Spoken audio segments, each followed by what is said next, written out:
into your listening position.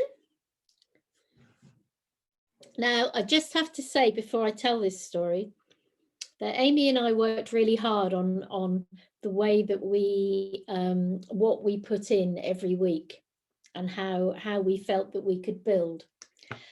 And this story tonight is, it's a very powerful story. It's quite relatable to some stuff the stuff that's going on at the moment. It's really, really strange how it's come up now. This is the story this week, but we didn't want to change it, you know, because that defeats the object of it all. So just know that there is a happy ending to this story, okay? So a happy ending, a real kick-ass ending to this story. So just relax and listen. Okay, just have a drink.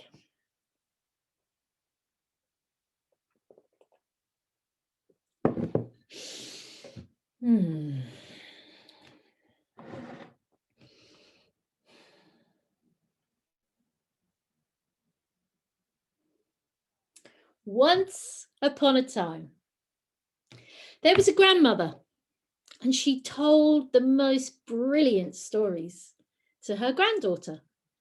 And she told her granddaughter stories because she understood the power of stories to get a message across that maybe sometimes conversation doesn't do. And this is one of the stories that the grandmother told her granddaughter. As they sat around the fire that night, her granddaughter said, "What's the story going to be tonight?" And she said, "My daughter, tonight's story is about a very, very clever young girl. She was clever because she listened. She listened to her grandmother and she listened to herself. So, listen. Once there was a girl and her name was Elsa. And she was such a girl. She was kind, she was good, she liked to dream, but she helped people. And one day she was out picking berries. Now, I'm going to leave her there by the berry bush just for a minute, because I have to introduce somebody else. Once there was a wizard, an evil wizard. Now this wizard, he lived in a castle high up on a mountain. And in this castle were the most amazing gardens with the most incredible flowers, with blossoms that would bloom all year round, with trees that had fruit on all year round. And in amongst all of these trees and flowers, there were statues. There were statues of young girls, and you looked at them and they could almost be real. And that's because they once had been real. For this wizard was evil. He did not use his magic for good. What he liked to do is he liked to look at the girls in the garden on their statues. And when he got bored, he would put on his great big black cloak, his magic cloak, and he would fly down over the villages and swoop and look to see if there was a young girl that he thought he might fancy as a statue. Well, one day this happened. I'm fed up with all of these statues. I need a new one. And he put on his great big black cloak and off he went. He zoomed down around the villages. And that was when he spied Elsa standing by the berry bush with her basket, filling it with blackberries. "This is the one," he said. And he swooped down and he said, "Oh, dear girl, here, let me put my cloak down on the floor so that you may stand on it and save those pretty feet from getting dirty." You see, he could only get the girls if they would willingly come onto his cloak. And Elsa laughed and she said, no, I don't need a cloak. My feet are used to walking on the earth. And she carried off around. Well, the wizard, he hated to be rejected. So he conjured up some magic as he saw a billy goat with great big horns just along the way. He conjured up a magic swarm of bees, and these bees, they went to the billy goat and they buzzed all around his head and they stung him. Well, in order to run away, the goat put his head down and he ran at Elsa. And again, the wizard put his coat down. He said, quick, come with me. And she said, no. And she ran around the bush and the goat ran around the bush with her. But where the wizard had put his cloak down, the billy goat stepped on it and he put his foot through it and caused a tear. Now, eventually the goat ran off. And Elsa saw the cloak and she picked it up and she said, oh no, look. Now you have a rip in it. Let me mend it. And he said, no. And she said, no, I insist. So she took a thorn from the blackberries and she took one of her long blonde hairs and she sewed just like her grandmother had showed her. She sewed that rip in the cloak up with the thorn and her hair. And when it was done, she gave it to the wizard. Here. And he said, huh. The stitches are all uneven and he was so cross with her. And just as he was starting to put it on, she moved forward to have a look. And she stood on the cloak. Well, he quickly pulled her up. And she tangled with him for a while and then they started to rise. But the golden hair, her golden hair was stuck, wrapped around a thorn on the bush, and no matter how he tried to make the cloak rise, it would not, and she slipped back down to the floor and she ran. He was so cross. He went back to the castle while she ran all the way home, and she told her grandmother what had happened, and her grandmother explained to her that there was a wizard. There was a wizard who lived high up in the mountains in a castle. And it is said that he would take girls and he would put them in his garden just so he could stare at them, turn them into stone statues. She had done well to get away from him. Well, he went home and he sat and he brooded. But that night he tried to go to sleep and he couldn't because there was so much light in his room. And he went to the window and it wasn't a full moon. The light was coming from within and he realized it was coming from the hair that she'd used to stitch up the cloak. Well, he turned the cloak inside out, but still that light shone out and he slept so badly that night and the next night and the next night until he vowed he would have to go back down and speak to her. So he went and he knocked on her window and he said, Elsa, come, talk to me. And she stayed under her covers and she would not go near him. She would not speak to him. And he left and he came again, but she would not speak to him, for she knew. So he went back, and one night he was sitting in his garden and he was thinking, how can I get this girl? And he looked out and he saw the statues and he thought, I know, I will get her.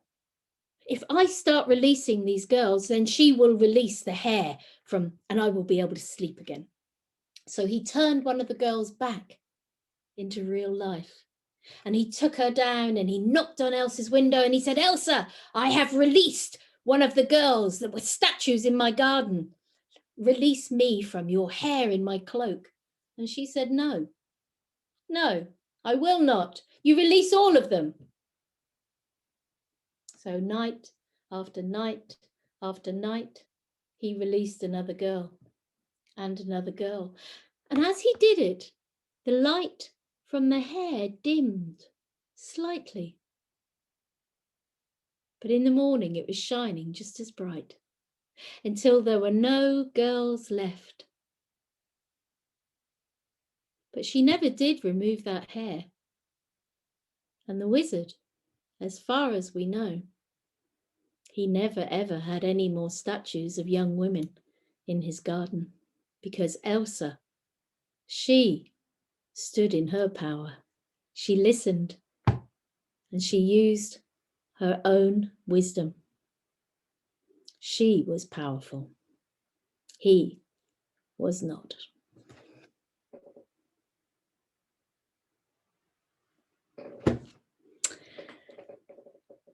So that's the rooted power story tonight. So have a few minutes just to do your own reflections and the usual stories that we ask. What are they, Amy? What do we ask? I always forget. Like what images? Yeah, what images stood out? What feelings are moving you and what resonated with you? I'll pop them in the chat. So we'll have a few minutes before we then go into our cozy rooms.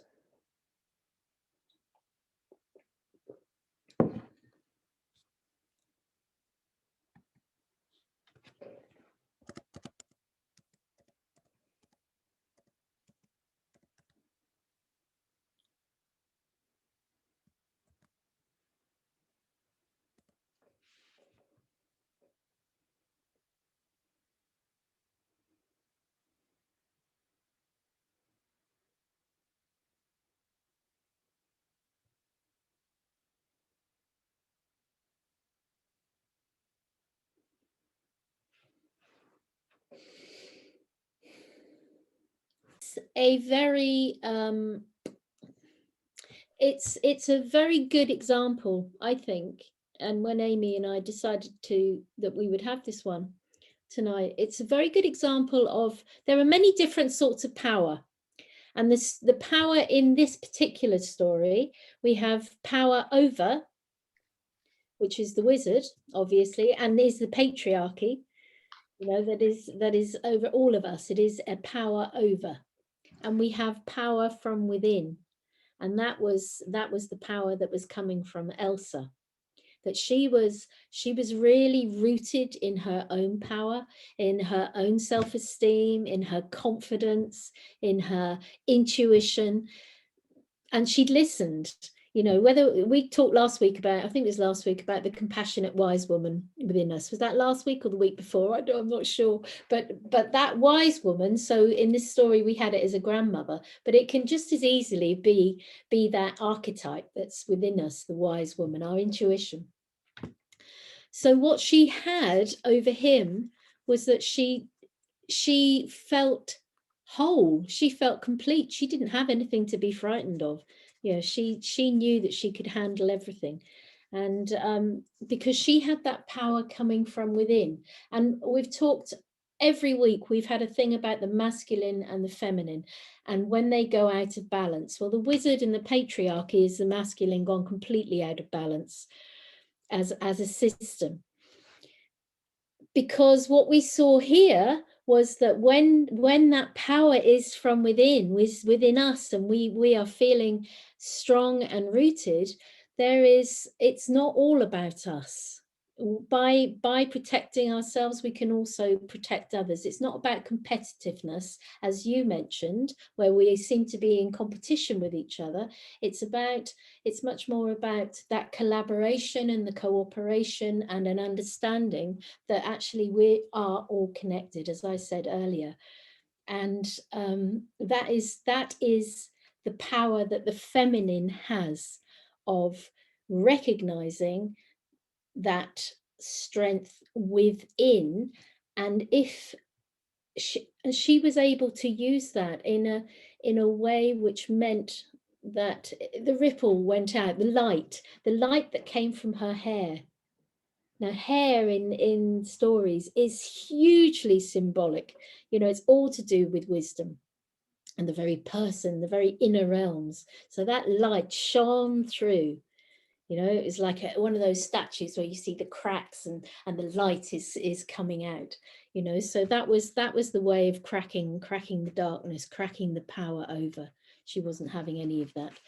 it might be worth, and at the end, I think you're right, Mel, in what you said, but what it did is, obviously you can't show a whole system changing in a fairy tale, but what it did is it stopped. He didn't suddenly become a really nice person. He was stopped from doing what he had been doing, and then we don't know what happened after that. So yeah, in that sense, it's like, it is very kind of, well, did he change, did the system change, or what have you? And I think it's as in the journey of life, or the journey of humans through this world. I think in order to move forward, the balance has to change. So even though there wasn't a happy ending in terms of, oh, everything's fine now, because it wasn't, the balance changed. So it went from the domination to her personal dominion. And then from there, there's hope. And I think that's really what the end is about hope. That if we stand in our power, if we can find our center point, our power, then there is hope for us to be able to move through together. I'm going to see what Amy has to say here to bring it back to. Thank you. Wow, just wow. I mean, maybe we should have had like 5 hours for this one. Yeah, and obviously, sort of bringing it back to our relationship with our food, our relationship with our bodies. What really popped for me when we were talking is absolutely, things massively need to change out there.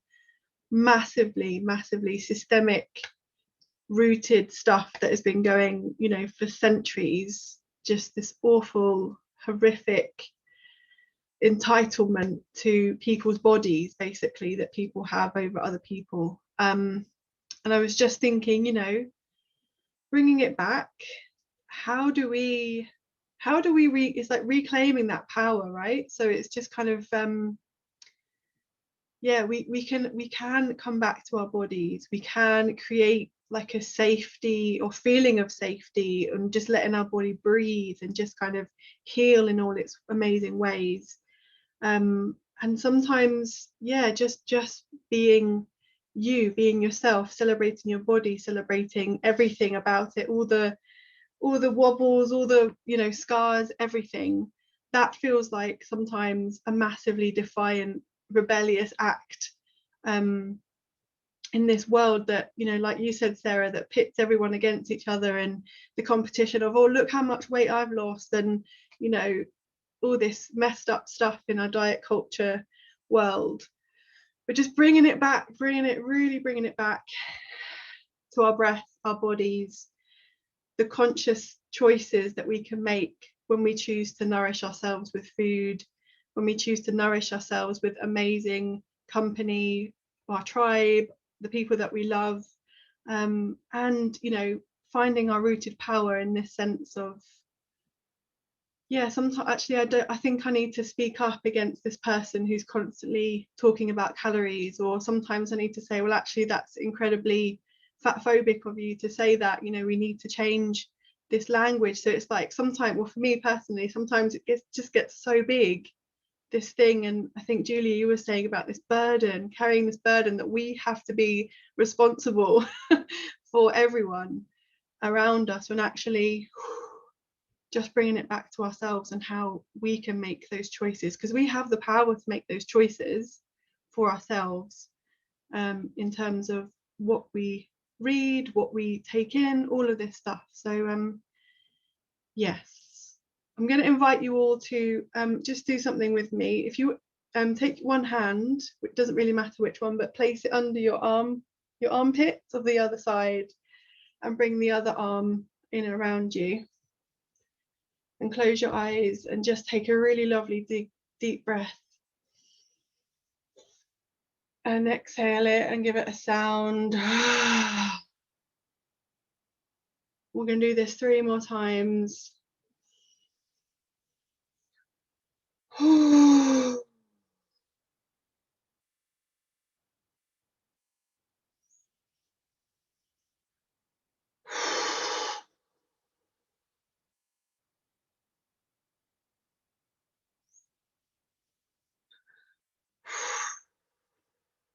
You know, we've touched on such an incredibly powerful subject which entwines so many other subjects, and just bringing some breathing space and some peace back into your body. By doing this, you're activating that parasympathetic nervous system and just giving your body a bit of sense of safety.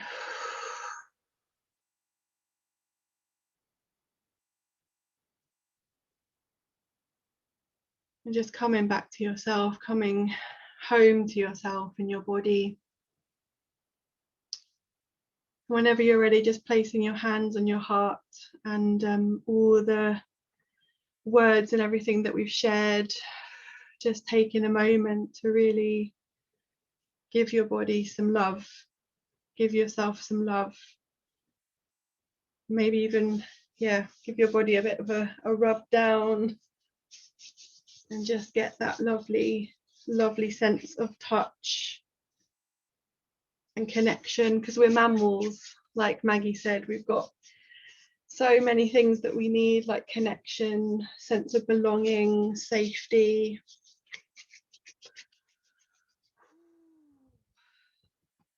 Lovely. So we're going to have a bit of time, maybe a minute or so each, to just check out here, and maybe one